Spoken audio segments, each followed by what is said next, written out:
Investigation unfolds. There are two different accounts.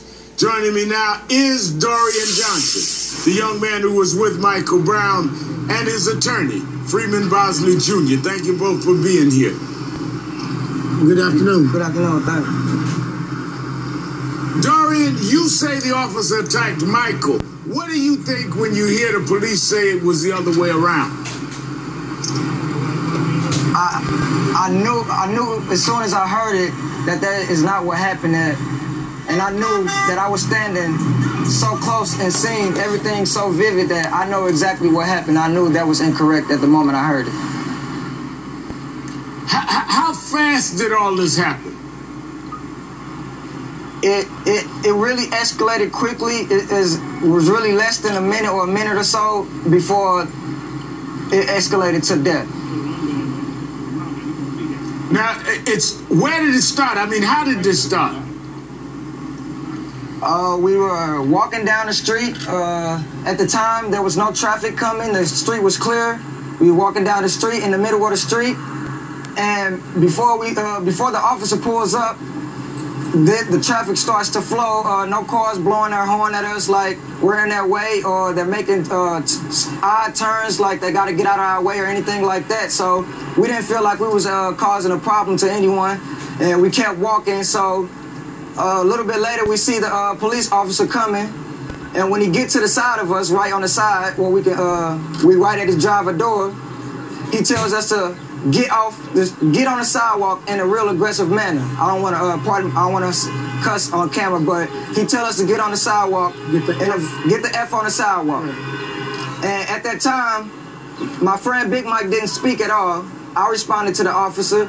I said, "Officer, we're less than a minute away from our destination. We just walk in and we'll be out of the way." And we continue to walk because I was under the impression that the officer, he was finna drive off.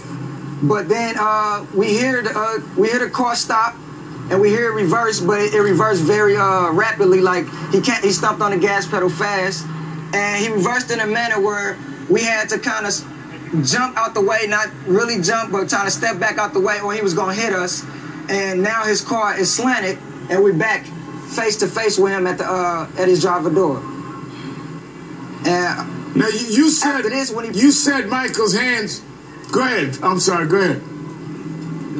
Mike's hands are filled with cigarillos because we have cigarillos in our hands. So his hands are filled. His hands are not free. His hands are filled. At that time, when the officer pulled up on us, he was so close to us, and he tried to push his door open so aggressively. Now, my friend Big Mike, he's a real big guy. I'm not that big, but he's real big, and we're standing so close to each other that when he pushed the door open, it didn't get a full inch out, and it hit us and bounced back on him. And it's almost in an instant, his arm came out the window and grabbed my friend around the neck. You said that the door hit him, and then the door bounced back? Yes, the door ricocheted off our bodies, not that like we had our hands up, because we didn't know how, we wasn't ready for the speed that he opened his door. So it wasn't like we braced ourselves. It almost knocked the wind out of me, but he's so big that it slightly tapped me, it mortally hit him, and it really bounced back on the officer. And then the incident happened. Yeah, after the door bounced back on him, like I said, it's almost in an instant. His left arm comes out the window.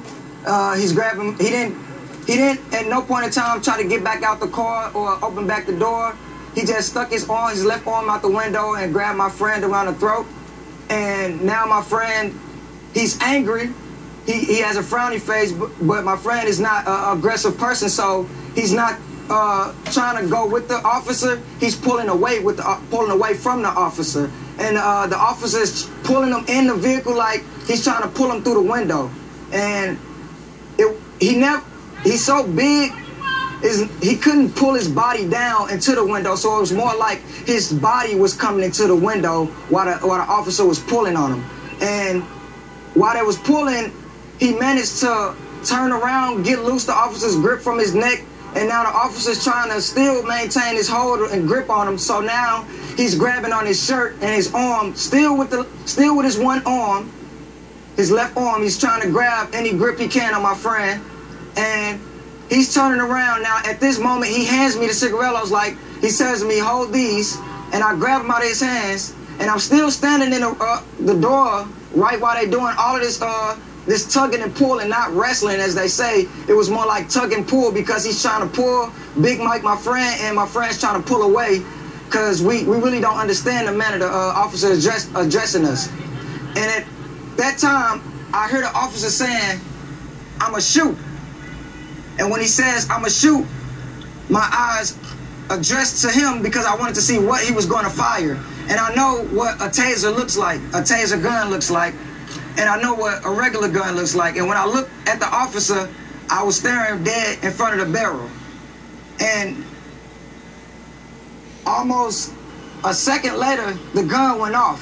If I didn't move of hesitation before the gun went off, I could have been shot as well as my friend, but I moved a second earlier than the gun going off. And the bullet did strike my friend. He was never inside the car when the bullet struck him, because we was at this moment, when he pointed the gun at us, it kind of stood us back, like he has a gun pointed at us for no reason. And he still has his hand on my friend Mike the whole time. He never let his grip go with his left hand, but now he's pointed his weapon at us in a threatening manner. At no time of the altercation did my friend Big Mike make a verbal threat at the officer. No time did I make a movement or gesture like I was going to jump in the altercation. No time that I felt like the officer's life was really in that much danger for him to pull out the gun first before any other weapon that he had to stop what was going on. So after the first shot went off, I stepped back and I look at my friend and I see the blood coming down his right arm. So I know that he was hit. And when I see him, my eyes get big. He look at me because he didn't even look at himself, because he in shock. We both in shock from hearing the gun so close, that he looking at me and I'm looking at him, and he see my eyes get big. And the officer let go. And that's how we were both able to run at the same time, because it's almost like the officer didn't mean to shoot him, but he was trying to stop us from committing no crime at all. I don't know what we were doing for him to pull out his gun, but when he shot, he let my friend go, and we took off running.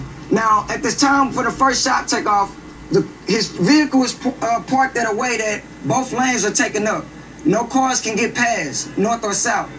His 3 vehicles parked right in front of the scene. As we're running, I stepped behind the first vehicle and stooped slightly.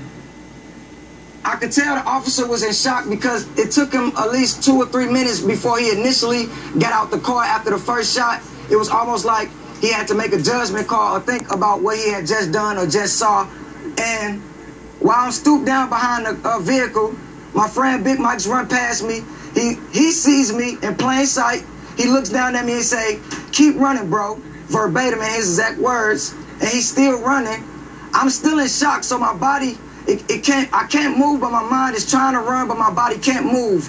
By this time, the officer is out the car now, and I'm standing up now, and the officer is walking with his gun drawn, but it's almost like he couldn't see me, because I'm just standing right, it's still in plain sight, but he's walking in such a way that his vision wasn't even on nobody else but what he was trying to do.